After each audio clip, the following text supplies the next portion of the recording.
दीपक प्रगटे आनंद घर जगमग ज्योति अपार। मोहन शोभा देखने सुजुरियाई ब्रजनार। श्री भागवत भगवान की है आरती। पापियों को पाप से है तारती। श्री भागवत भगवान की है आरती। पापियों को पाप से है तारती। पापियों को पाप से है तारती। पापियों को पाप से है तारती। भागवत भगवान की है आरती। पापियों को पाप से है तारती। श्री भागवत भगवान की है आरती। पापियों को पाप से है तारती। अमर ग्रंथ ये मुक्ति पंथ ये पंचम वेद निराला है। नव ज्योति जलाने वाला है। अमर ग्रंथ ये मोक्ति पंथ ये पंचम वेद निराला है। नव ज्योति जगाने वाला है। श्री राम यही घनश्याम यही। श्री राम यही घनश्याम यही। जग के मंगल की आरती। पापियों को पाप से है तारती। श्री भागवत भगवान की है आरती। पापियों को पाप से है तारती। शांति गीत पावन पुनीत पापों को मिटाने वाला है। हरि तरस कराने वाला है। ये शांति गीत पावन पुनीत पापों को मिटाने वाला है। हर तरस कराने वाला है। ये सुख करनी यह दुख हरणी। सुख करनी ये दुख हरणी। मधुसूदन जी की आरती।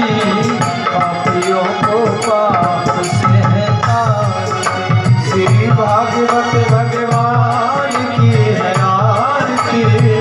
पापियों को पाप से है तारती। मधुर बोल जगपंथ खोल सतमार्ग बताने वाला है। विगति को बनाने वाला है। ये मधुर बोल जगपंथ खोल सन मार्ग बताने वाला है। बिगड़ी को बनाने वाला है। श्री राम यही घनश्याम यही। राम यही घनश्याम यही। प्रभु की महिमा की आरती। पापियों को पाप से है तारती। श्री भागवत भगवान की है आरती। पापियों को पाप से है तारती। हरे राम राम राम हरे हरे। हरे कृष्णा कृष्णा कृष्णा हरे हरे। हरे राम राम राम हरे हरे। हरे कृष्णा कृष्णा कृष्णा हरे हरे। हर घोर घोर में करुणावतारम संसार सारम भुजगेन्द्रहारम। सदा वसंतम विद्यारण्ये नमो भवानी जयतं नमामि। त्वमेव माता च पिता त्वमेव त्वमेव बन्धु च सखा त्वमेव। त्वमेव विद्याधरणं त्वमेव त्वमेव सर्वमेवं देवदेव। हरे राम राम राम हरे हरे। हरे कृष्णा कृष्णा कृष्णा हरे हरे। हरे राम राम राम हरे हरे। हरे कृष्णा कृष्णा कृष्णा हरे हरे। हरे राम राम राम हरे हरे। हरे कृष्णा कृष्णा कृष्णा हरे हरे। हरे राम राम हरे हरे। हरे कृष्णा कृष्णा कृष्णा हरे हरे। बोलिए श्री वृंदावन बिहारी लाल की जय। बोलिए श्रीमद् भागवत महापुराण की जय। जय जय श्री राधे। ओम यो शांति अंदर यो शांति हृदय शांतिरापः। शांतिरोपरः शांति वनस्पतः शांति विश्वे देवाः। शांति ब्रह्मा शांति सर्वगुण शांति शांतिरेव शांति सामा शांतिरेधि ओम सुख शांतिर्भवतो ओम जजनेन जजमयजन्तदेवास्तानि धर्माणि प्रथमान्यच्छन्नाते हनाकं वैमानः सचन्द्रियत्पूर्वे साध्याः सन्तिदेवाः सेवन्तकावकुलजं पकपाटलाब्जै पूर्णारजातिगर्भैरदशालपुष्पै बिल्वप्रभालतुलसीदलमञ्जरीभिः त्वं पूजयामि जगदीश्वर मे प्रसीद नानासुगन्धिपुष्पाणि यथा कालोद्भवानि च पुष्पाञ्जलिर्मया दत्तो ग्रहणं परमेश्वरः मंत्रपुष्पांजलिं समर्पयामि बोली बांके बिहारी लाल की राधारानी सरकार की श्रीमद्भागवत महापुराण की आनंद कंद भगवान की श्री व्यासी महाराज की श्री सुखदेव जी महाराज की श्री परीक्षित जी महाराज की भक्त और भगवान की आज की यजमान की बाल गोपाल की जय जय श्री राधे जय जय श्री राधे जय जय श्री राधे। एक बार सभी धर्म प्रेमी भक्तजन आरती ले लें और आरती लेकर के उसके बाद अपना आसन ग्रहण करें। मैं आपको बता दूं, कल मैंने आप सभी को एक ऐसी सूचना दी थी कि जो भक्त भागवत कथा में अपना सहयोग प्रदान करना चाहते हैं धन के माध्यम से, आज पीछे हमारी माताजी और पंडित जी बैठे हुए हैं।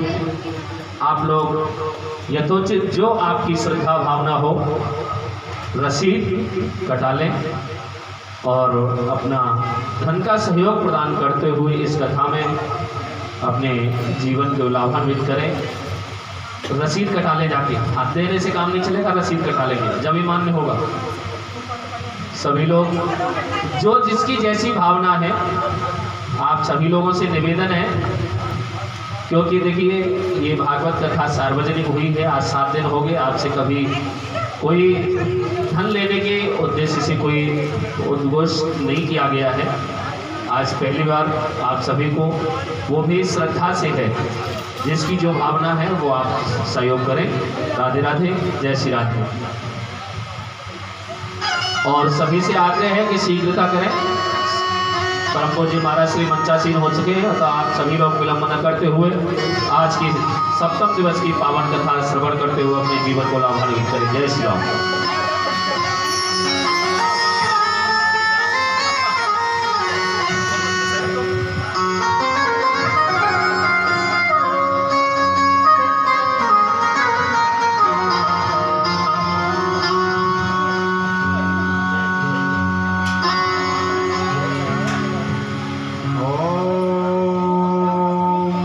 स्वस्ति श्रीमन्मः गणाधिपतये नमः।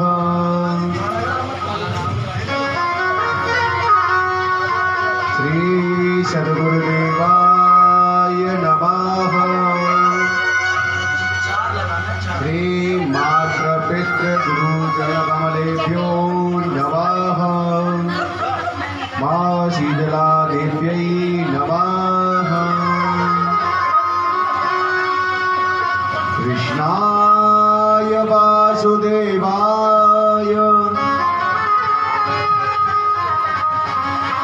हरे परमात्मने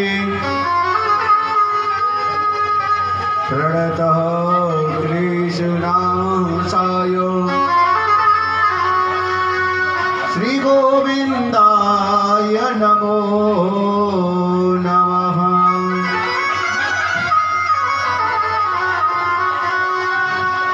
ज्ञानमूलं गुरुमूर्ति पूजामूलं गुरुपदं मन्त्रमूलं गुरुर्वाक्यं मोक्षमूलं गुरुकृपः।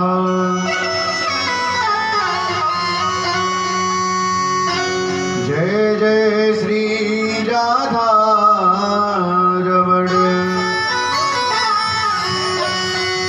जय जय नवल किशोर, जय गोपी चित चोर प्रभु, जय जय माँ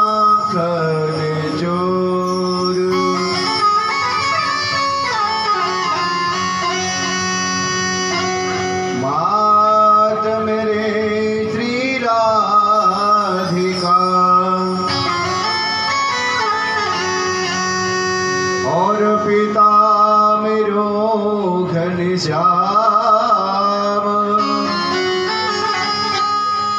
इन दोनों के चरणन में मेरो बारंबार प्रणाम।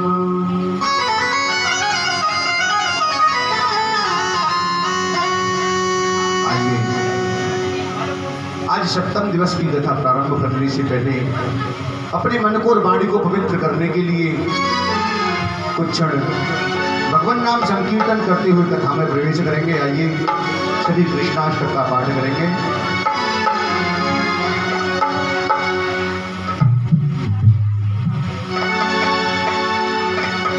कृष्ण प्रेममयी राधा, राधा प्रेममयो हरि, जीवने निदाने नित्य, राधा कृष्ण गतिर्ममा, राधा कृष्ण गतिर्ममा, राधा कृष्ण गतिर्ममा, कृष्णस्य द्रविणो राधा, राधया द्रविणो हरि, कृष्णस्य द्रविणो राधा, राधया द्रविणो हरि, जीवने निदाने नित्य, राधा कृष्ण गतिर्ममा, राधा कृष्ण गतिर्ममा, राधा कृष्ण गतिर्ममा।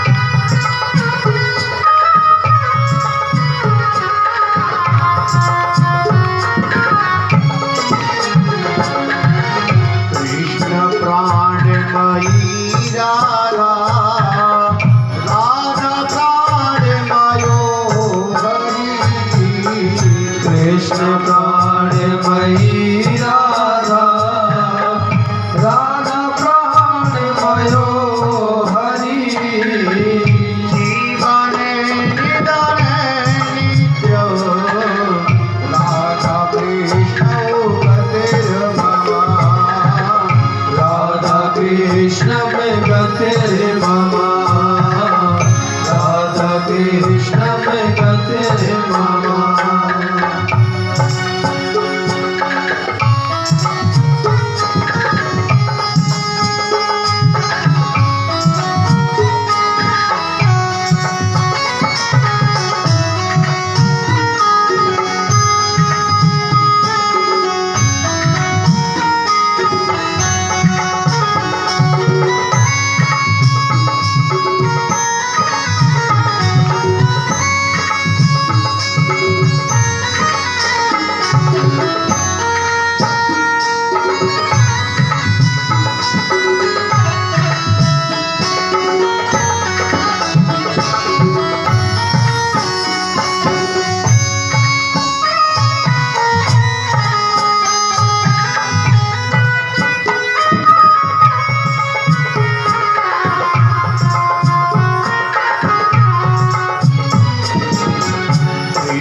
द्रव्यमयी राधा, राधा द्रव्यमयो हरि, कृष्ण द्रव्यमयी राधा, राधा द्रव्यमयो हरि, जीवने निदाने नित्य, राधा कृष्ण गतिर्ममा, राधा कृष्ण में गतिर्ममा,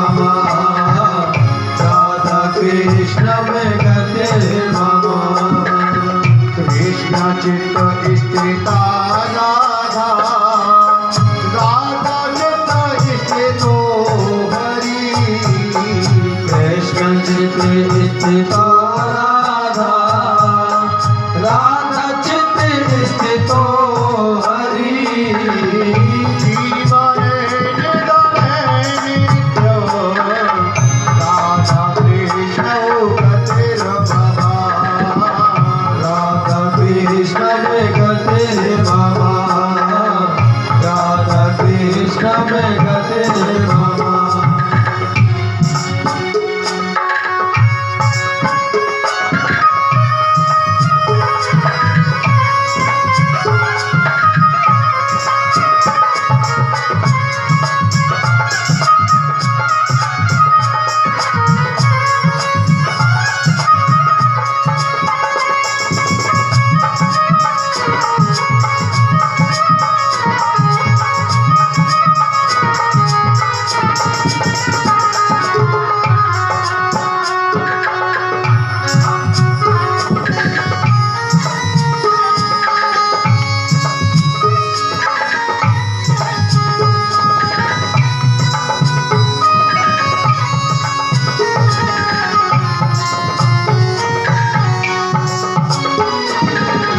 नीलांबर धरा राधा पीतांबर धरो हरि नीलांबर धरा राधा पीतांबर धरो हरि जीवन निधन नित्य राधा कृष्ण गतिर ममा राधा कृष्ण में गते मामा राधा कृष्ण में गते मामा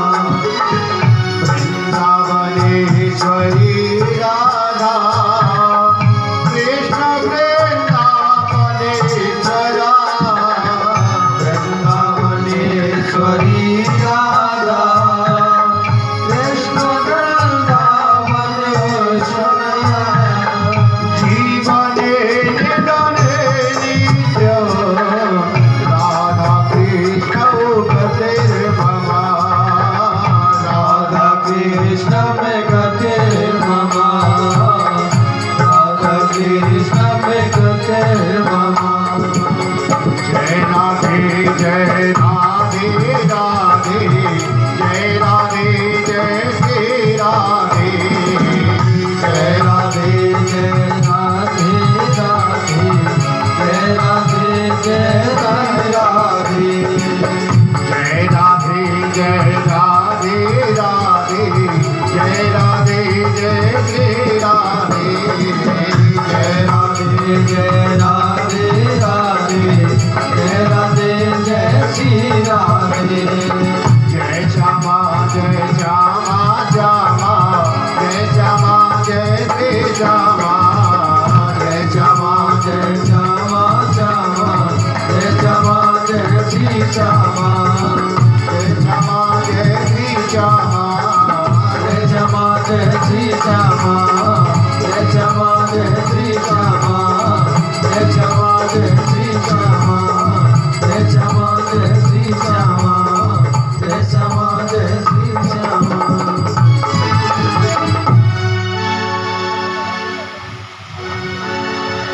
बोले बांके बिहारी लाल की जय श्रीमद्भागवत महापुराण की जय श्री सुखदेव जी महाराज की जय श्री परीक्षित जी महाराज की जय शीतला मैया की जय श्री मोहन जी महाराज की जय श्री दुर्वासा ऋषि की जय सदगुरुदेव भगवान की जय गौ माता की जय पृथ्वी माता की जय अपने अपने माता पिता की जय जय जय श्री राधे जय जय श्री राधे जय जय श्री राधे श्याम। आइए आज दिवस की कथा प्रारंभ करते हैं। कल आपने श्रवण किया हमारे कन्हैया का विवाह हुआ रुक्मिणी जी से।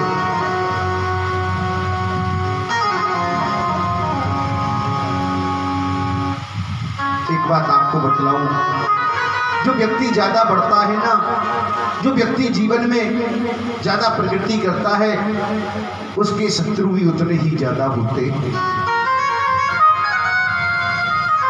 और शत्रु कारण के हो, ऐसा नहीं, बिना कारण के भी शत्रुता हो जाती है।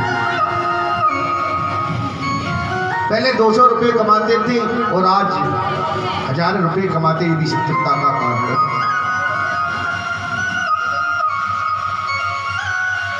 प्रत्येक परिस्थिति में एक रस रहने की जो आदत डालें,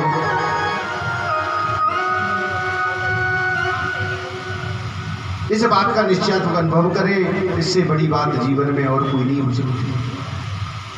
भगवान के घर एक पुत्र ने जन्म लिया। रुक्मिणी जी ने पहले पुत्र को जन्म दिया जिसका नाम है प्रद्युम्न। प्रकृष्ट धूम्न स प्रकाश प्रद्युम्न। और लेकिन शत्रुओं की भी कमी नहीं है। शंबरासुर नाम का असुर मेरे गोविंद के यहाँ से प्रसूति का गृह से बालक को चुरा करके ले गया। आकाश में जाकर के बालक को समुद्र में फेंक दिया। मछली बालक को निगल गई। मछुआरों ने मछली को पकड़ करके शंबरासुर के घर में भेज दिया और शंबरासुर के यहाँ भोजन बनाने का कार्य करती है विद्यावती। उसने कहा कि तुम इस बच्चे को पालो, हमें क्या करें। विद्यावती के कान में सुंदर नारद ने आकर के कहा कि तुम्हारी गोद में जो बालक खेल रहा है यही तुम्हारा पति। जब शिवती से नयन उघारा, निर्कत काम भयो जली छाड़ा।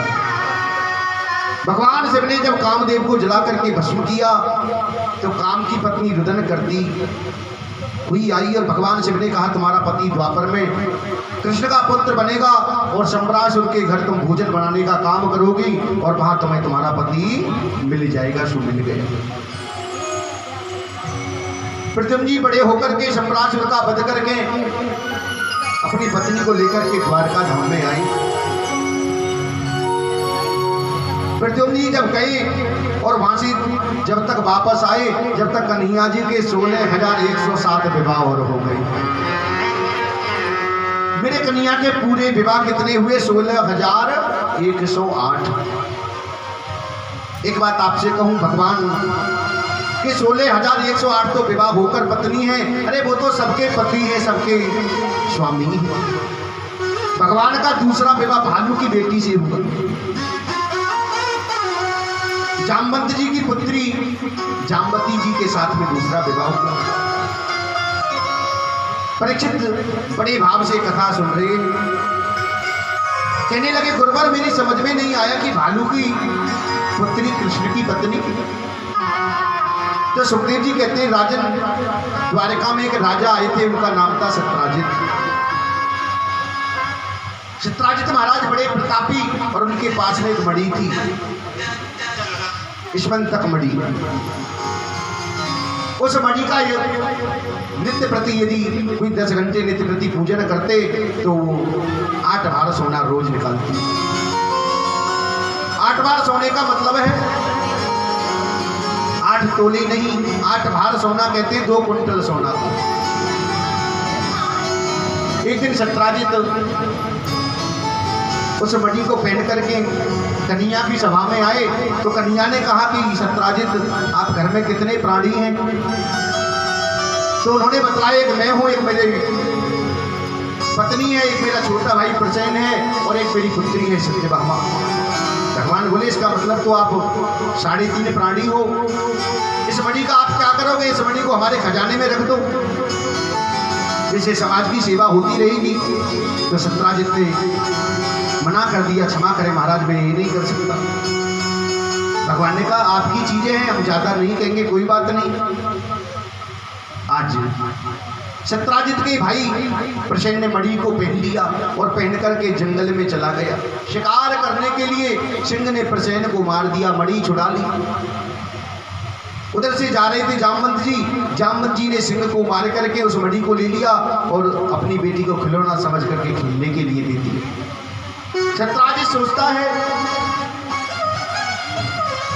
कि किसने मेरे भाई को मार करके मणि ले ली, कहीं ऐसा तो नहीं कन्हैया परसों मुझसे कह रहा था कि कन्हैया ने मेरे भाई को मार दिया हो और मणि ले ली। कन्हैया को कलंक लग गया। काजल से कारी कोई चीज है तो वो है कलंक। कन्हैया ने सोचा कि मुझे कलंक कैसे लग गया, तो गुरुजी को गर्गाचार्य जी को जन्म पत्री दिखलाई। तो गर्गाचार्य जी ने बताया कि आपने चौथ का चंद्रमा देख लिया है, इसलिए आपको एक कलंक लग गया है।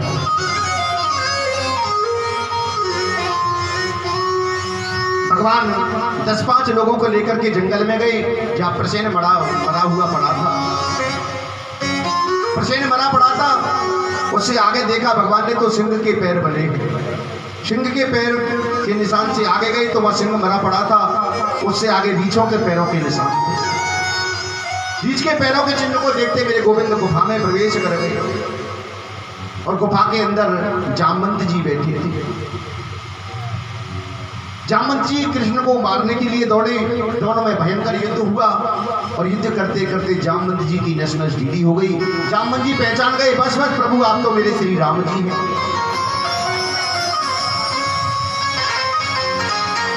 जामवंत जी ने वह मणि गोविंद को समर्पित करते हुए भगवान मणि ही क्या मेरी पुत्री भी स्वीकार करो, मैं तो एकांत में भगवान का भजन करूंगा, आपका भजन करूंगा। और जामवती के हाथ पर मणि रख करके कृष्ण को जामवती के साथ दे दी। जामवती जी परम सुंदरी है, दूसरा विवाह जामवती के साथ में हुआ। भगवान जामवती जी को लेकर के आए, सत्राजित को मणि वापस कर दी। अब सत्राजित को रात भर नींद नहीं आई, सोचने लगे मैंने तो अच्छा गोविंद को कलंक लगाया, मैंने बहुत बड़ा अपराध किया है। अपनी बेटी सत्यभामा को प्रभु को देने की इच्छा व्यक्त की। प्रभु बोले हम आपकी बेटी तो ले लेंगे लेकिन इस मणि को नहीं लेंगे। इसी प्रकार भगवान का तीसरा विवाह सत्यभामा से हुआ। और अर्जुन ने यमुना के किनारे परम सुंदरी स्त्री बैठी थी। अर्जुन ने जाकर के पूछा आप क्यों बैठी हैं, क्या कारण है? तो उस स्त्री ने कहा मैं सूर्य की पुत्री हूँ, मेरा नाम है कालिंदी, यमराज की बहन हूँ, मैं तो कृष्ण को पति रूप में वर्ण करना चाहती हूँ। अर्जुन ने कहा कन्हैया तो मेरे रथ में बैठा है, चलो। कन्हैया अर्जुन उस कालिंदी को लेकर के आए और कृष्ण के हाथ में हाथ सौंप करके मंत्र पढ़ दिया। भगवान का चौथा विवाह कालिंदी के साथ में हो गया। मित्र और अरविंद नाम के दोनों भाई थे, राजा थे। दोनों की परम लाडली बहन थी मित्र वृंदा, परम सुंदरी। भगवान का 5वां विवाह मित्र वृंदा के साथ में हुआ। नगिनजिति नाम के एक राजा थे, उसके यहाँ 7 बैल थे, बड़े बलशाली थे, ऐसे पराक्रमी कि मनुष्य से भी ज्यादा बुद्धिमान। राजा ने कहा कि जो इन 7 बैलों को एक साथ इनकी नाक में नकेल डाल देगा मैं अपनी बेटी को उसको दे दूंगा। मेरे कन्हैया ने ऐसा ही किया। 6वां विवाह नवनीति के साथ में हो गया, जिसका नाम सत्यावी है। एक राजाती नाम की देवी पराक्रमी स्त्री है, राज्य संभालती है और उसका नाम है भद्रा। 7वां विवाह भद्रा के साथ में हुआ। मध्य देश के राजा की बिटिया का नाम है लक्ष्मणा। 8वां विवाह लक्ष्मणा के साथ में हुआ। इस प्रकार भगवान के 8 विवाह हुए।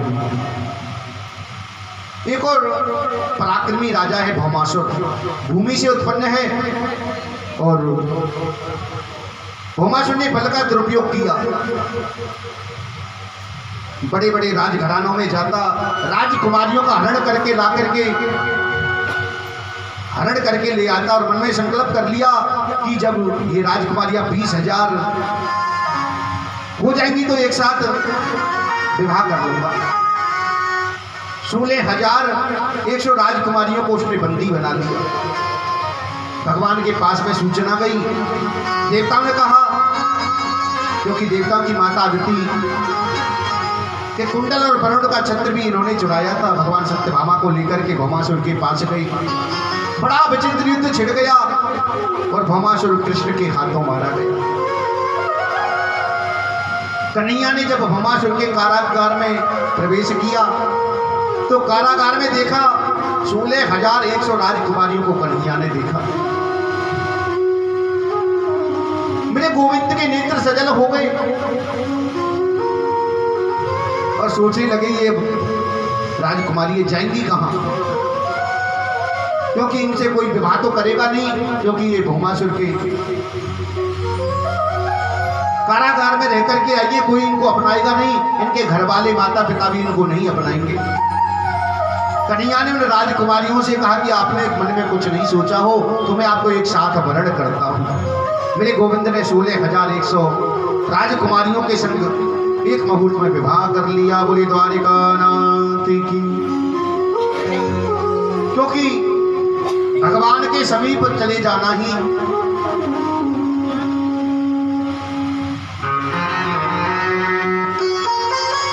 एक संग विवाह किया। और वेद में 3 कांड हैं, ज्ञान कांड, कर्म कांड और उपासना कांड। परमात्मा के पास चले जाना ही उपासना है। 16,000 वेद के जो उपासना कांड के मंत्र हैं वही कृष्ण की 16,000 पत्नी हैं। 100 प्रकार के जो उपनिषद हैं, वेदांत हैं, जिनमें कृष्ण भक्ति का प्रतिपादन किया जाता है, वे 100 प्रकार के उपनिषद ही श्री कृष्ण की 100 पत्नियां हैं। और 8 प्रकार की जो प्रकृति है, भूमि, जल, अग्नि, वायु, आकाश, मन, बुद्धि, अहंकार, ये 8 प्रकार की प्रकृति, जीव में और ईश्वर में अंतर क्या है? जो प्रकृति के बस में है वो जीव है, और जो प्रकृति को बस में रखता है वो ईश्वर है।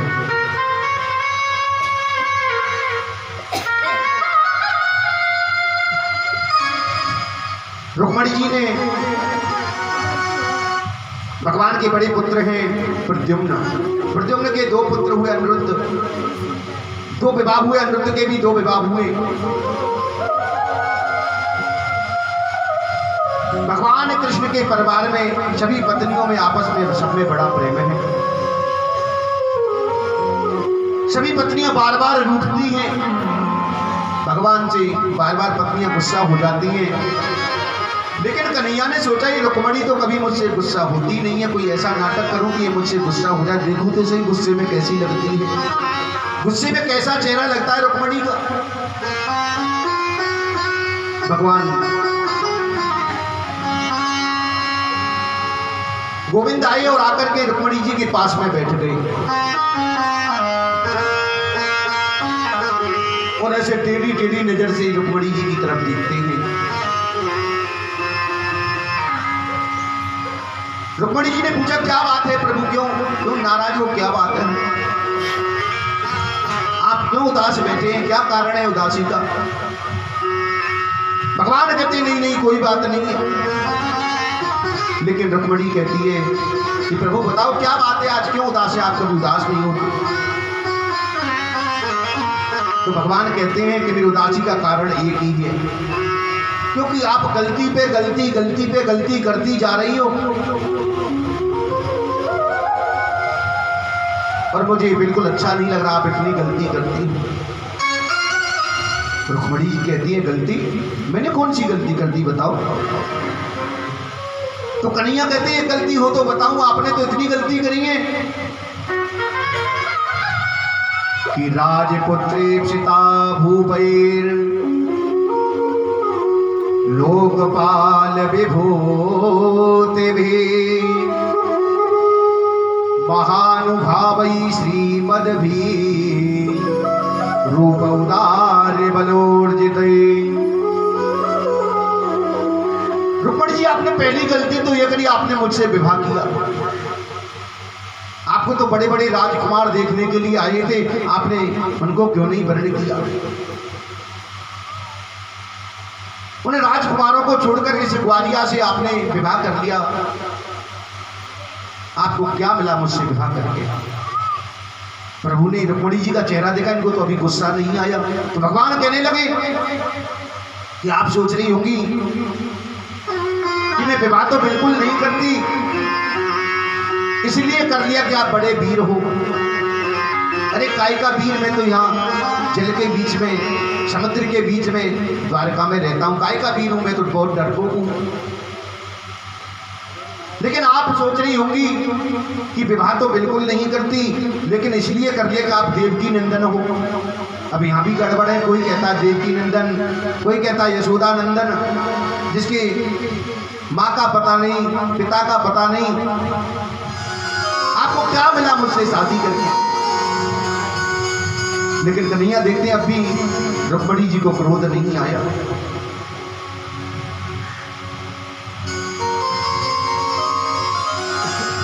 तो कन्हैया कहते हैं आप सोच रही होंगी कि मैंने विवाह इसलिए कर दिया कि आप सुंदर हो। अरे काय का सुंदर? कोई मुझे काला कहता है, कोई कृष्ण कहता है, मेरे तो अनेक नाम है। काय का सुंदर? और जब से कालिया नाक को नाक है और काला हो गया।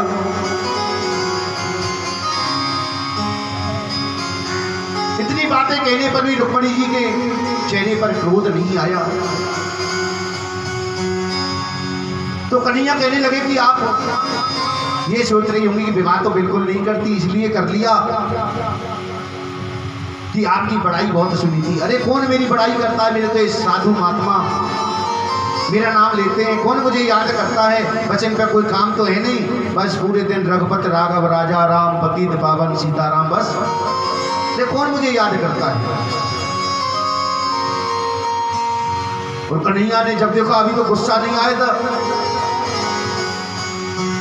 तो कन्हैया ने एक बात ऐसी कही कि रुक्मिणी जी अभी कुछ बिगड़ा नहीं है, आप कहें तो मैं शिशुपाल आदि से बात कर लेता हूं। रुक्मिणी जी को क्रोध तो नहीं आया। रुक्मिणी जी वहीं गेरचे थे करके वहीं पे गिर गई।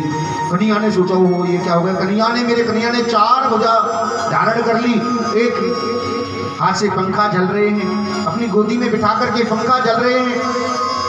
थोड़ी देर बाद रुक्मिणी जी को जैसे ही होश आया तो प्रभु अपने हाथों से पसीना पोंछ रहे हैं, पंखा जल रहे हैं। 1 घंटे बाद जब रुक्मिणी को होश आए तो मेरे गोपाल के नेत्रों में आंसू आ गए।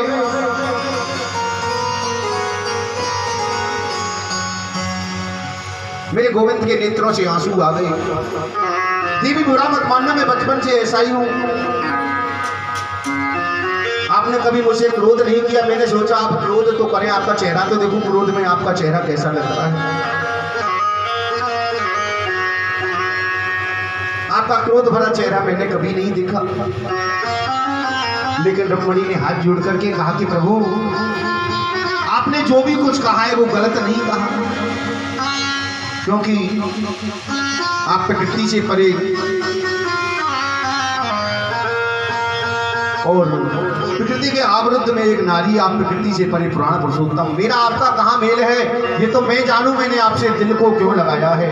अरे कन्हैया ये तो मुझे पता है मैंने आपको क्यों वर्ण किया है कि मोहन से दिल क्यों लगाया है। ये मैं जानूं या वो जानूं, या तो कन्हैया ही जाने या रुक्मिणी ही जाने।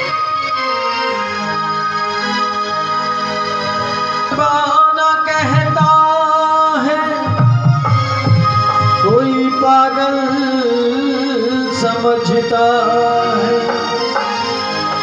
ये धरती की बेचैनी को बस बादल समझता है। कि तू कितना दूर है मुझसे, मैं कितना दूर हूँ तुझसे, ये मेरा दिल समझता है या तेरा दिल समझता है। ये मैं जानूं या वो जाने, वो मोहन से, हाँ मोहन से, छलिया से दिल से लगाया है।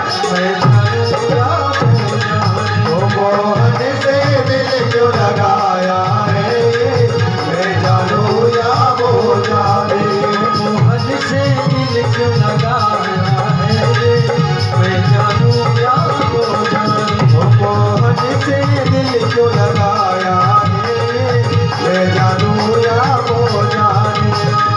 मैं जानूं या वो जाने, ओ ये मैं जानूं या वो जाने। मैं समझूं या वो समझे, मैं समझूं या वो समझे। चलिया से चलिया से दिल को लगाया है ये, मैं जानूं या वो जाने।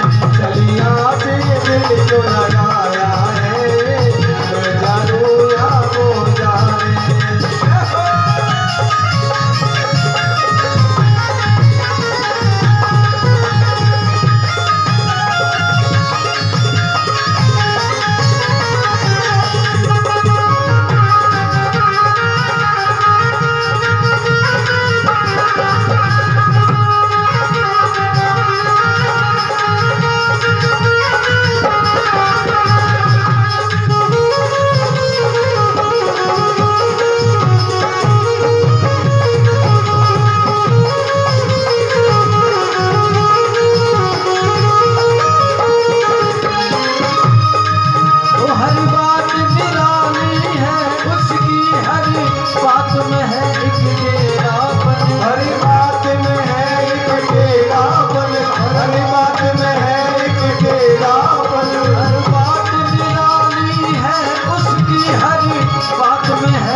बदनाम किया, उतना जग ने बदनाम किया।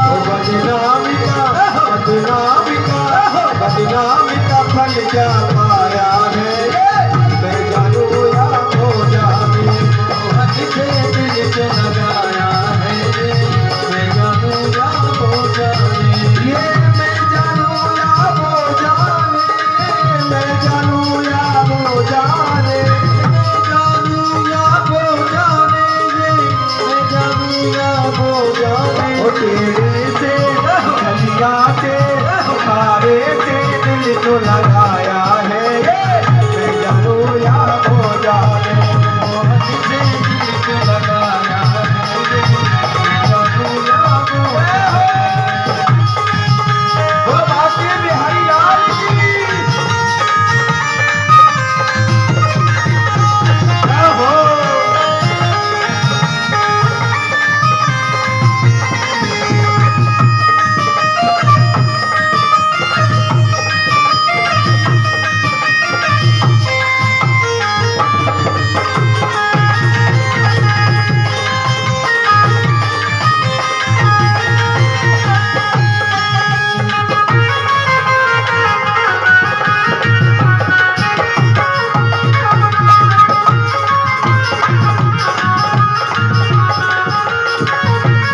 से बेगाना किया। मैंने क्या खोया क्या पाया है, मैंने क्या खोया क्या पाया है।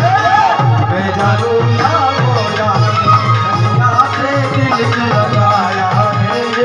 मैं जानू या वो जाने। क्या हो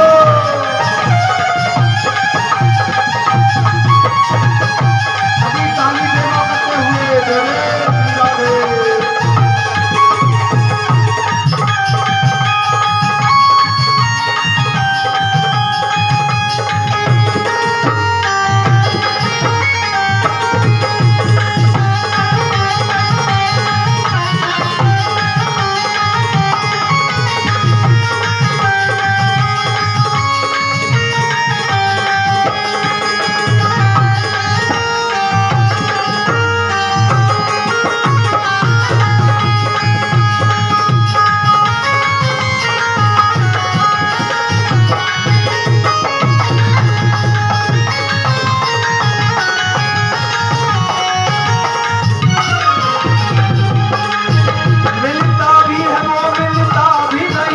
नजरों से मेरी हटता भी नहीं।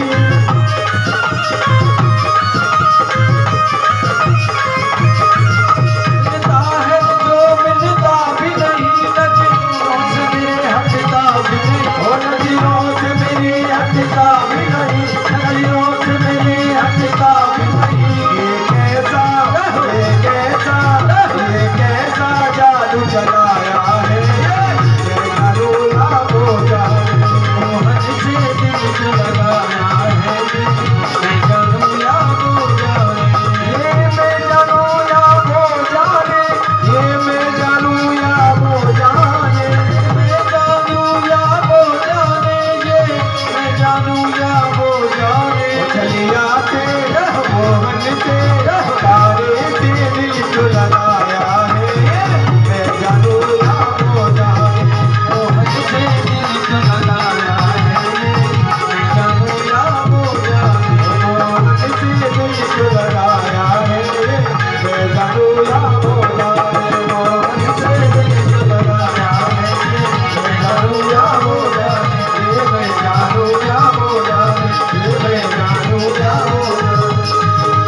श्री वृंदावन बिहारी लाल की जय। जय श्री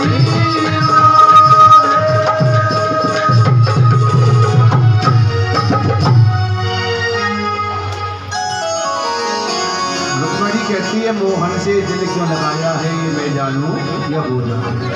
अरे कन्हैया आप कहते हो, दूसरी बात पे आपने कहा कि मेरे माता पिता का पता नहीं। अरे आपके भी माता पिता होते हैं क्या? आप तो सबके पिता हैं।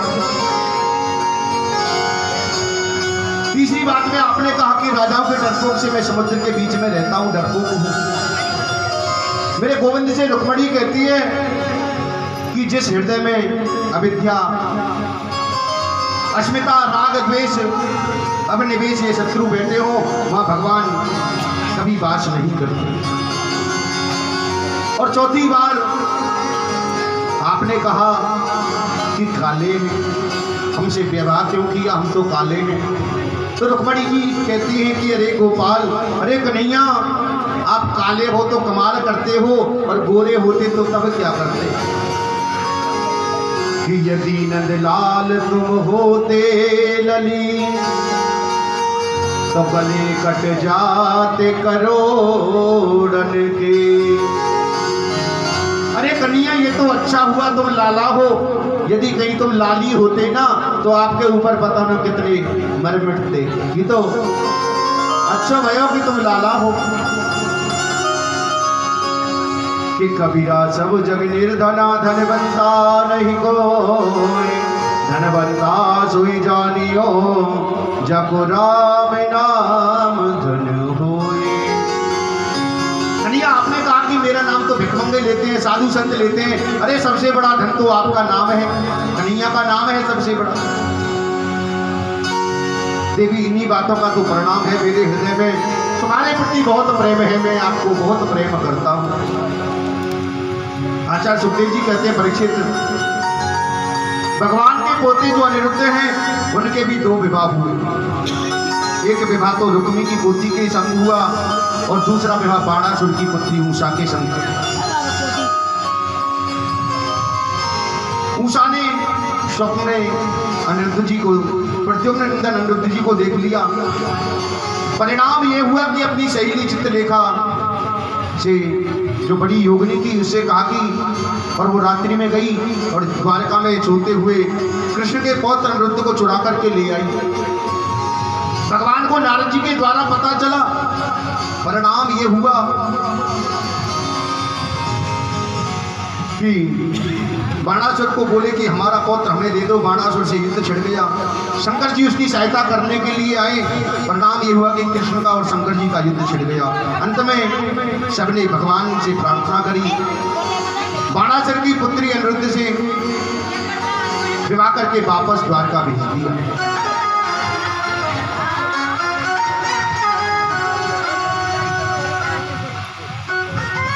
और भागवत में वर्णन आता है कि कृष्ण जब अपने पोता के संग महल में प्रवेश करते, अंदर जाते, बाहर निकलते तो रानियों के मन में भ्रम हो जाता। और इसका ही फायदा उठाया पौंड्रक वासुदेव ने। पौंड्रक राजा से काशी नरेश ने पूछा कि सारी दुनिया कृष्ण को भगवान मानती है। काशी नरेश बोला मुझे ज्यादा जानकारी तो नहीं है, मैंने सुना है कृष्ण के 4 हाथ हैं, हाथ में सुदर्शन चक्र है। तो पौंड्रक वासुदेव ने सोचा कि मैं भी 4 हाथ लगा लूं। तो उसने 2 हाथ लकड़ी के बनवा लिए। एक पीतल का सुदर्शन चक्र बनवा लिया, बटन दबाता और सुदर्शन चक्र जी घूमने लग जाते। मृग कस्तूरी घिस करके शरीर पे लगा ली, काला काला हो गया। अपना नाम रख दिया पौंड्रक कृष्ण वासुदेव। सभी से कह दिया कि मेरी पूजा करो, मैं भगवान हूं। अब लाखों लोग उसके भक्त बन गए। उद्धव के साथ में मेरे प्रभु पधारे, उसका उद्धार कर दिया। और पौंड्रक वासुदेव का उद्धार करके भगवान ने उसे मुक्ति दी। भगवान ने सोचा कि मुझे याद जरूर करता होगा, तो भगवान ने उसको मुक्ति प्रदान करी। सुखदेव जी कहते हैं कि भगवान बनने में फायदा नहीं है, भक्त बनने में फायदा है। इधर नारद जी कहते हैं कि भगवान आप कण-कण में वास करते हैं, ये कौन सी बड़ी बात है। अब संत नारद प्रभु के चरित्र का दर्शन करके लौटे तो भगवान ने नारद जी से पूछा कि आपका आना कैसे हुआ। तो नारद जी ने कहा कि गोपाल, आजकल पांडवों ने एक राजधानी नई बसाई है जिसका नाम है इंद्रप्रस्थ। इंद्रप्रस्थ को उपदेशियों ने दिल्ली बना दिया।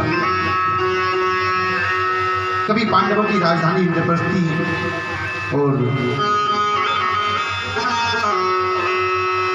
और तो क्या, भगवान ने कहा पांडवों से कहना कि मैं उस यज्ञ में जरूर आऊंगा। नारद जी को प्रभु ने विदा किया तो एक दूत और वहां पे आ गया। उसने कहा कि मैं गया जी से आया हूं। भगवान बोले कहो क्या बात है, कैसे आई। तो दूत ने कहा मगध के राजा जो जरासंध हैं उसने 20,000 राजाओं को बंदी बना रखा है नरबली देने के लिए, और उन राजाओं ने मुझे आपके पास भेजा है। आप उनकी रक्षा करें। प्रभु ने दूत से कहा कि तुम उन राजाओं से कहना मैं उनकी रिहाई का प्रयास अवश्य करूंगा। भगवान ने सोचा कुछ ऐसा नाटक करूं कि जरासंध का उद्धार हो जाए। भगवान इंद्रप्रस्थ में आए और आकर के पांडवों से बोले आप लोग राजधानी बनाना चाहते हैं, राजसूय यज्ञ करना चाहते हैं, मुझे सब मालूम है।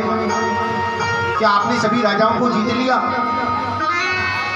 तो पांडवों ने कहा हमने सब राजाओं को जीत लिया, लेकिन मगध का जो राजा है जरासंध वो हमारे पक्ष में नहीं है। उसके पास में तो इतनी बड़ी भारी सेना है, उसको हम नहीं जीत सकते।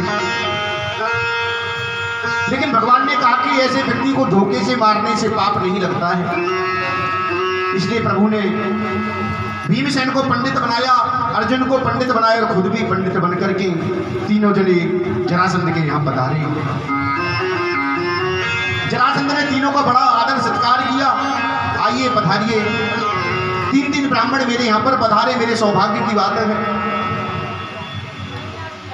आइए, आपका कैसे आना हुआ, कहाँ से आए? तो भगवान कहने लगे कि अभी तो हिमालय से आ रहे हैं, आप बड़े दानी, हमने सुना था, तो आपके यहाँ आ गए। जरासंध ने कहा मैं कोई दानी नहीं था महाराज, पर आपने द्वारकाधीश कृष्ण का नाम सुना होगा, उसकी वजह से मेरी ब्राह्मणों के प्रति श्रद्धा और बढ़ गई। एक बार वो रण छोड़ करके भाग गया, और मैंने ब्राह्मण जब पूजा पे बैठा है तो रण छोड़ के भाग गया, तब से मेरे ब्राह्मणों के प्रति बहुत आदर है, बहुत सत्कार करता हूँ। और जरासंध कहने लगा मेरे यहाँ जो एक बार आ जाता है उसे और कहीं जाने की जरूरत नहीं पड़ती, मैं इतना दाम देता हूँ, आप मांगिए आपको क्या चाहिए। तो कन्हैया ने कहा कि हमको कुछ नहीं चाहिए। कन्हैया ने पहले 3 वचन भरवा लिए और कहा कि युद्धम नो देहि राजेंद्र द्वंद्वसो यदि मन्यसे युद्धार्थिनो वयं प्राप्ता राजान्या नान्यकांक्षणा। कन्हैया ने कहा यदि देना चाहते हैं तो हम तीनों में से किसी से आपको युद्ध करना होगा। जरासंध ने कहा अरे पंडित होकर के युद्ध की बात करते हो। कन्हैया ने कहा हम लोग राजा हैं, पंडित नहीं हैं। जरासंध ने कहा तुम कपटी हो, तुमने कपट किया है, छल किया है मेरे साथ में, लेकिन 3 वचन भरवा दिए, मैं अवश्य युद्ध करूंगा, लेकिन आप अपना परिचय मुझे दो। तो कन्हैया परिचय देते हैं, मेरी दाहिनी तरफ जो खड़े हैं इनका नाम है भीमसेन, और मेरी बाईं तरफ जो खड़े इनके छोटे भाई अर्जुन हैं, और मैं इनके मामा का बेटा हूं, तुम्हारा पुराना शत्रु कृष्ण। जरासंध ने सोचा बड़ा चालाक है, एक तो मुझसे पहले ही हार चुका है, लेकिन अब मैंने जरासंध कहता है कि मैं युद्ध तो करूंगा, लेकिन मैं तुमसे युद्ध नहीं करूंगा, आप मुझसे युद्ध में हार चुके हो, रण छोड़ के भाग गए थे। अर्जुन से भी मैं युद्ध नहीं करूंगा, अर्जुन तो दुबला पतला है, लेकिन मैं भीमसेन से युद्ध जरूर करूंगा। अब भीमसेन काका का तो मुंह फूल गया, ओहो इन दोनों को फेल कर दिया, मुझे पास किया है युद्ध के लिए। जरासंध का और भीम का युद्ध हुआ, ऐसा युद्ध हुआ कि उसकी नस नस ढीली हो गई। भीमसेन की रात्रि में कन्हैया के पास में आया, कन्हैया यदि तो इसे यहाँ से भाग चलते, नहीं तो मैं अकेला भाग जाऊंगा, देख ले। कन्हैया ने एक तिनका लिया, उसको बीच में से चीर करके इशारा कर दिया कि अर्ध प्रहरे। भीम ने कृष्ण से सारे उपदेश ले लिए और तिनका को चीर करके कन्हैया ने बतला दिया। भगवान ने तिनका चीर करके इशारा किया, भीमसेन के द्वारा जरासंध का वध करवा दिया। उसके पुत्र को राजगद्दी पर बैठाया, बहुत सा धन लेकर के कृष्ण आए।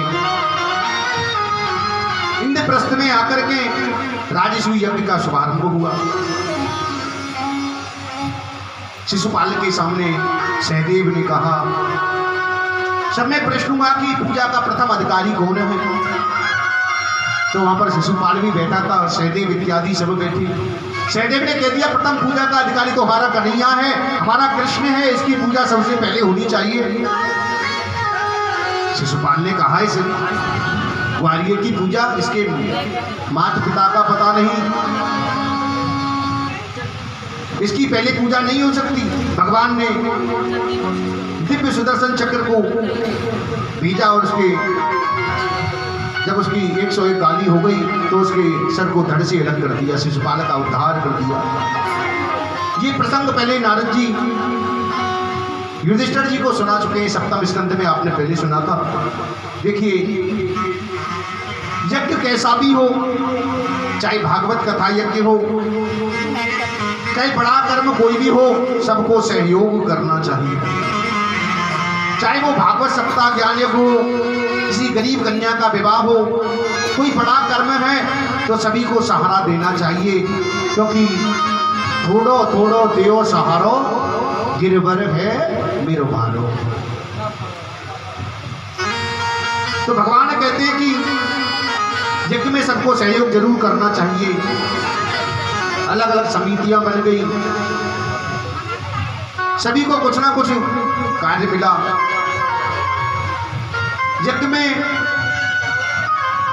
सबसे ज्यादा तेज चीज कोई है तो वो है दान, दान का भंडार। कृष्ण ने दान के भंडार का कार्य सौंप दिया दुर्योधन को और कर्ण को। भगवान ने सोचा दुर्योधन तुम्हारा शत्रु है, ये सोचेगा कि पांडवों का सब कुछ लुट जाए, तो ठीक है इसे ज्यादा से ज्यादा ये दान करेगा और ज्यादा दान करेगा, और यज्ञ में हम जितना दान करते हैं वो दान उतना ज्यादा बढ़ता है। इसलिए दान का जो काम है वो कर्ण के हाथ में गिरेगा है, वो जितना दान करेगा उतना बढ़ता रहेगा। यज्ञ में दूसरा काम होता है भोजन का भंडार। भोजन भंडार का मालिक बना दिया भीम को, क्योंकि जो ज्यादा खाना जानता है वो खिलाना भी जानता है। अब खुद ही 2 रोटी खाता होगा तो सामने वाले को 1 रोटी खिलाएगा, दूसरी बार पूछेगा और लोग गए क्या। और भीमसेन तो भोजन भट्ट है, वो तो बार बार खिलाएगा, जबरदस्ती एक और लो जबरदस्ती खिलाएगा, और भंडार को जितना खिलाएंगे उतना ही बढ़ेगा। और भोजन परोसने का कार्य दिया द्रौपदी को, क्योंकि द्रौपदी जो है वो पंजाब की है और पंजाब के लोग भोजन कराने में सबसे अच्छे हैं। कभी गुरुद्वारे में जाना, इतना अच्छा भोजन बनाते हैं, उस भोजन को खा करके पेट ही नहीं भरता, इतना अच्छा भोजन। तो भोजन परोसने का कार्य दे दिया द्रौपदी को। कन्हैया ने सोची सबको कुछ ना कुछ कार्य मिल गया, मुझे भी तो कोई काम मिलना चाहिए। कन्हैया ने काम क्या लिया कि जो भी कोई अतिथि आता सबके पैरों को कन्हैया धोते कि कृष्ण पादावने जने, कृष्ण ने पैर धोने का कार्य ले लिया। उसी यज्ञ मंडप में दुर्योधन आया, पांडवों के महल को देखा, लेकिन जहां दीवार थी उसको दरवाजा दिखा, जहां दरवाजा था वहां दीवार दिखी। पानी में आंगन का आवाज हो जाने की वजह से वो गिर पड़ा, सिर में लग गई। तो वहां पर द्रौपदी हंस गई और कहने लगी अंधे का तो अंधा ही होता है। 12 वर्ष का वनवास हुआ, 1 वर्ष का अज्ञातवास। बड़ा भारी संकट पांडवों के जीवन में आया और आज पांडवों को राज्य मिलने की परिस्थिति आई। कृष्ण शांति दूत बन करके आए। परीक्षित युद्ध को रोकने का बहुत प्रयास किया, लेकिन द्रौपदी की इच्छा थी कि युद्ध हो। भीमसेन चाहते थे युद्ध हो। भगवान ने दोनों से कह दिया एक तरफ मैं रहूंगा और एक तरफ रहेगी मेरी सेना। बलराम ने सोचा होगा तो वही जो कन्हैया चाहता है, फिर मैं क्या करूंगा। बलराम जी तीर्थ यात्रा पे चले गए। सुखदेव जी कहते हैं कि महाभारत का इतना विचित्र युद्ध था परीक्षित, बिना किसी कारण के 2 परिवारों का युद्ध हो गया। कौरव और पांडवों में द्वेष हुआ। पांडव आधे राज्य के अधिकारी थे, उन्हें नहीं दिया, इसी को लेकर ये युद्ध हुआ, द्वंद्व हुआ। लेकिन कृष्ण के चरण रूपी नौका का जो आश्रय ले ले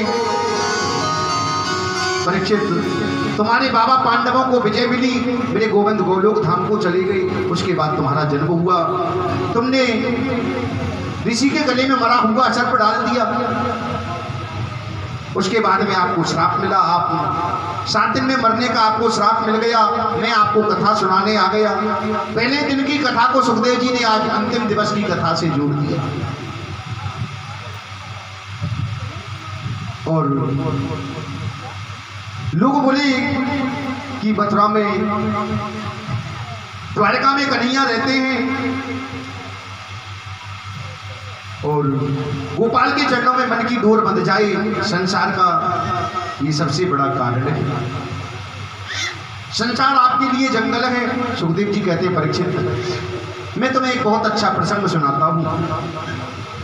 कृष्ण जैसा करुणा का सागर और कौन होगा। सबसे ज्यादा करुणा का सागर है कृष्ण। कृष्ण की बचपन की सखा है सुदामा। हम आपको सुदामा के विषय में चर्चा कर रहे हैं कि कृष्ण श्यासी सखा कशित ब्राह्मण वेतमा विरक्त इंद्रियार्थेषु प्रशांतात्मा जितेन्द्रियः। श्री सुदामा जी बचपन से विरक्त हैं,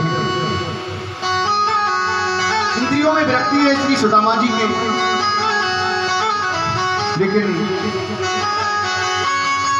सुदामा का प्रशांत मन है, जितेंद्रिय है। और आज हमारे श्री सुरेश यादव जी कादीपुर से पधारे हैं, उनका बहुत बहुत स्वागत, अभिनंदन। साहिल भाई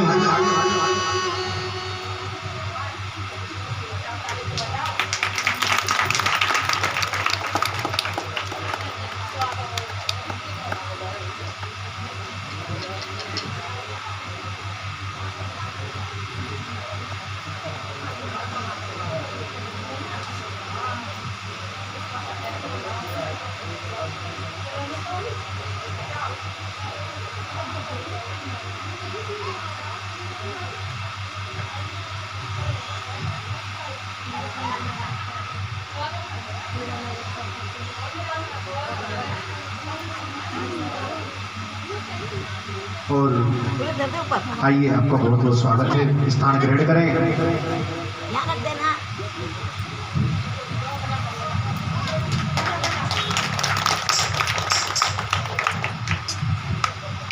कन्हैया की ओर को धन चाहिए बाबरी, ब्राह्मण को धन केवल भिक्षा। भागवत में लिखा है कि ब्राह्मण यदि भिक्षा मांगता है तो उसकी ब्राह्मणता नष्ट हो जाती है। ब्राह्मण को भीख नहीं मांगनी चाहिए। दान लेने का तो ब्राह्मण का अधिकार है, लेकिन भीख मांगने का अधिकार नहीं है। दान ग्रहण कर सकता है ब्राह्मण। और तीसरी बात, एक भी जगह भागवत में सुखदेव जी ने सुदामा को दरिद्र नहीं कहा। सुदामा जी गरीब हैं लेकिन दरिद्र नहीं है। दरिद्र किसे कहते हैं? दरिद्र कहते हैं कि जिसको असंतोष नहीं है, जो असंतोषी है, जिसको संतोष नहीं है, वो दरिद्र है। लेकिन सुदामा जी तो बहुत बड़े संतोषी हैं कि जब आवे संतोष धन सब धन धूर समान। सुदामा जी ने अपने जीवन में कभी किसी से 1 रुपया पैसा कुछ नहीं मांगा। दरिद्र भैया जो असंतोषी है, लेकिन एक दिन सुदामा जी की पत्नी सुशीला सुदामा जी से कहती है कि हे नाथ, आपने एक बार हमें बताया था कि हमारे बचपन के मित्र हैं द्वारिका नाथ। और सुशीला बार बार आग्रह करती है, हे नाथ तुम द्वारिका चले जाओ। सुशीला ने प्रार्थना करी, प्रभु एक बार आप द्वारिका जाओ, कन्हैया से मिलकर के आओ। तो सुदामा जी ने कही कि मैं तो कन्हैया से रोज मिल लेता हूँ, नेत्रों को बंद करके जब मेरा मन करता है, नेत्र बंद किए बस द्वारिका नाथ से मिल लेता हूँ। लेकिन सुशीला ने सोचा, यदि ये मन से तो रोज मिलते रहे, मुझे कोई फायदा नहीं जब तक एक तन से नहीं मिल करके आएंगे, क्योंकि जब तक हम सामने वाले से मिलेंगे नहीं तो उसको पता कैसे चलेगा कि हम कैसे। सुशीला जी बार बार आग्रह करती है, नाथ तुम एक बार द्वारका जाओ तो सही। बार बार आग्रह किया तो सुदामा जी तैयार हो गए जाने के लिए कि मैं जाऊंगा तो सही, लेकिन सुशीला तुम जानती हो हमारे घर में तो कुछ भी नहीं है। अपने मित्र के यहाँ, अपने गुरु के यहाँ, बहन बेटी के यहाँ कभी खाली हाथ नहीं जाना चाहिए। लेकिन आप तो जानती हैं मेरे घर में तो एक अन्न का दाना नहीं है, मैं खाली हाथ अपने मित्र के यहाँ कैसे जाऊं। सुशीला कहती है, आप इसके बारे में मत सोचिए, आप जाइए स्नान करके आइए, आप तैयारी करिए। सुशीला जी 5 घरों में गई, 5 घरों से चावल के टुकड़े लेकर के आई। अब जब 5 घरों के चावल के टुकड़े एक जगह रखेंगे चावलों को तो अलग अलग दिखेंगे, कोई टूटा चावल, कोई लंबा चावल, कोई पीला चावल, 5 तरह के चावल एक जगह रख दिए। और कपड़ा भी ऐसा लिया जो एक भी जगह से साबुत नहीं, पूरा फटा हुआ, और उसमें उन चावलों को बांध दिया। ऐसा सुशीला ने क्यों किया कि मेरे पति से यदि द्वारकानाथ पूछेंगे कि सुदामा तू कैसो है, तो मेरा पति तो इतना भूलो भालो बस यही कहेगो कि कन्हैया मेरे बराबर इस संसार में सुखी कोई नहीं। लेकिन जब कन्हैया इन चावल की पोटली को जब देखेगा, इन चावलों को देखेगा, तो कन्हैया स्वयं समझ जाएगा कि ये चावल भी सुदामा के घर का एक भी दाना नहीं। इसी प्रकार उन चावलों को उस पोटली में बांध करके सुदामा जी को दे दिया और सुदामा जी द्वारिका के लिए चल दिए। कन्हैया से मिलने के लिए जा रहे हैं, बस कृष्ण धुन मन में गोविंद को याद करते हुए जा रहे हैं कि भूख लगती है, प्यास लगती है, जिंदगी अब उदास लगती है कि कैसे आऊं मैं द्वारिका तेरी, कि आस भी अब तो निराश लगती है। और सुदामा जी महाराज रास्ते में चलते हुए जा रहे हैं।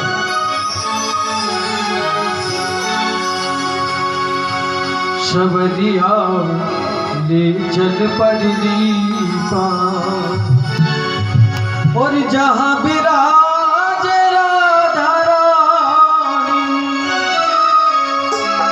वो जहाँ विराजे राधा रानी, और अलबेली सरकार, शबदिया ले चल परली पार, सबरिया में चल परली पार, सबरिया में चल परली पार, ओ सबरिया ले चल परली पार, सबरिया ले चल परली पार, जहाँ विराजे राधा रानी, जहाँ विराजे राधा रानी, जहाँ विराजे राधा रानी, जहाँ विराजे राधा रानी, अलबेली सरकार, सबरिया ले चल परली पार, ओ सबरिया ले चल परली पार, कन्हैया मोरे ले चल परली पार, अरे ले चल ले चले ले चल ले चले ले चल ले चली ले चल ले चल मोहे ले चल परली पार, सबरिया ले चल परली पार, सबरिया ले चल परली पार। क्या हो की काली सेवा करते हुए श्री राधे।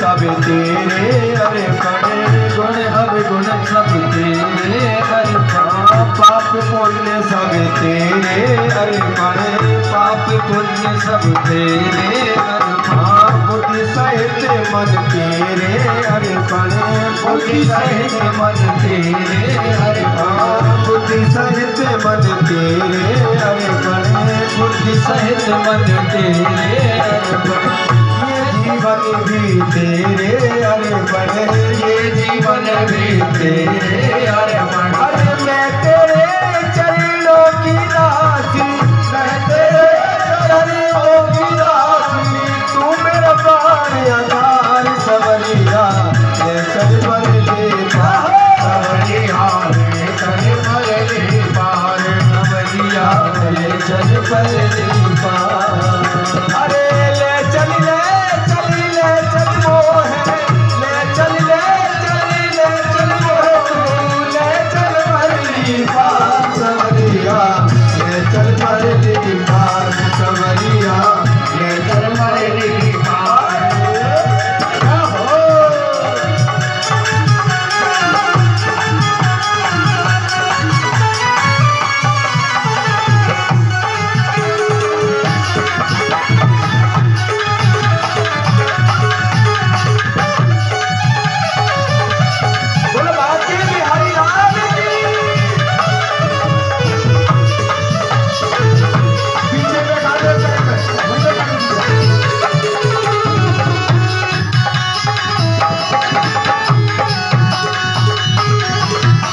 लगा बैठा हूँ, तेरी आस लगा बैठा हूँ।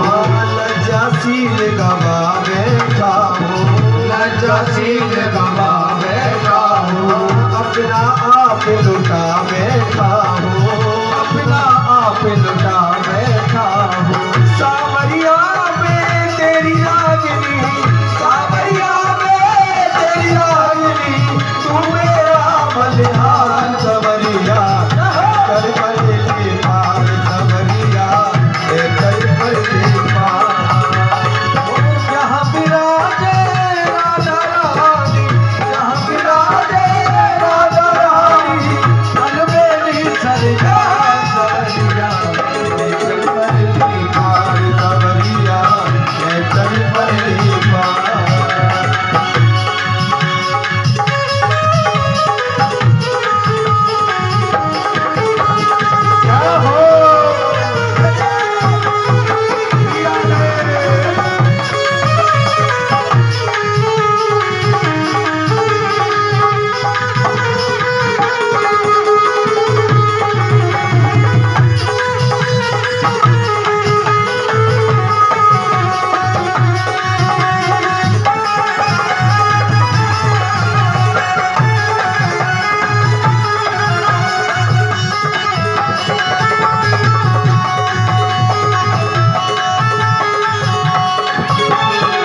जग की कुछ परवाह नहीं है, जग की कुछ परवाह नहीं है, जग की कुछ परवाह नहीं है, जग की कुछ परवाह नहीं है। सूरज ना राह नहीं है, सूरज ना कोई राह नहीं है। तेरे बिना कोई चाह नहीं है, तेरे बिना कोई चाह नहीं है। अरे और बची कोई राह नहीं है, और बची कोई राह नहीं हो। मेरे प्रियतमे मेरे माजी, मेरे प्रियतमे मेरे माजी, कर दो बेड़ा पार सवरिया, ले चल परली पार सवरिया, ले चल परली पार। जहाँ विराजे राधा रानी, जहाँ विराजे राधा रानी, अलबेली सरिया सवरिया, ले चल परली पार सवरिया, ले चल परली पार।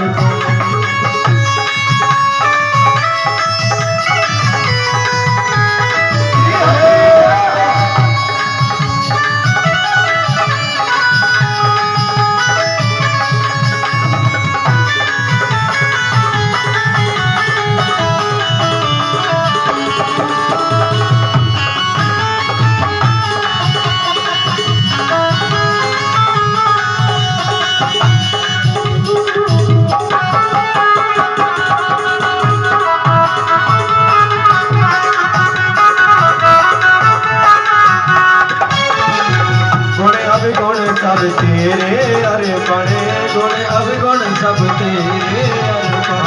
पाप पुण्य सब तेरे अर्पण, पाप पुण्य सब तेरे अर्पण।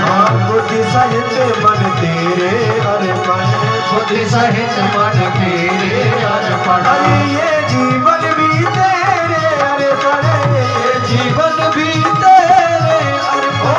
मैं तेरे चरणों की दासी, मैं तेरे चरणों की दासी, मेरे प्राणनाथ सवरिया, ले चल परली पार सवरिया, ले चल परली पार सवरिया मोहे, ले चल परली पार सवरिया।